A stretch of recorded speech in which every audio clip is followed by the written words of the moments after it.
বাইরে বৃষ্টি হইতেছে প্রচুর পরিমাণের, এখন একটু কমছে কিন্তু বৃষ্টি আছে। দেখাই আপনাদের, এই দেখেন প্রচুর পরিমাণে বৃষ্টি হয়েছে আর এখন গুড়ি গুড়ি পড়তেছে বৃষ্টি, গুড়ি গুড়ি মুষলধারে বৃষ্টি পড়ছে। জুম না করলে আসলে ক্যামেরায় বোঝা যাচ্ছে না। যাই হোক, এই বৃষ্টির মধ্যে আমি আসছি খিচুড়ি রান্না করব।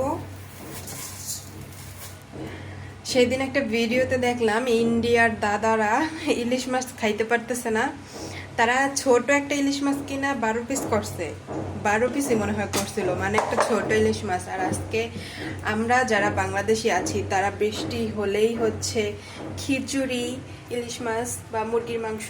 তো আজকে আমি এই পুরা ইলিশ মাছটা আস্তা ভাজবো, কোনো পিস করব না। ইন্ডিয়ার দাদাদের জন্য খুবই দুঃখ প্রকাশ করতেছি, কারণ তারা এই সাইজের একটা ইলিশ খাইতে তাদের কত কষ্ট করা লাগে, তারপরে এইটারে 12 পিস 14 পিস কইরা এটার মানে ইলিশ ইলিশ মনে হয় নাকি অন্য কিছু মনে হয় সেটা জানি না, তারা কি খায়। আর আমরা বাঙালিরা এই সাইজের ইলিশ আনছি 400 টাকা করে কেজি। হ্যাঁ, 1 কেজি আনছি, সেখানে মনে হয় 60টা মাছ পাইছিলাম। তো আজকে এটাকে হবে আস্তা ভুনা, আস্তা ভেজে একদম আস্তা রান্না হবে, আর খিচুড়ি দিয়ে একদম মজা করে খাওয়া হবে। ইন্ডিয়ার দাদারা যদি ভিডিওটা দেখেন তাহলে কষ্ট নেবেন না, ঠিক আছে? আপনারাও একদিন পারবেন খেতে।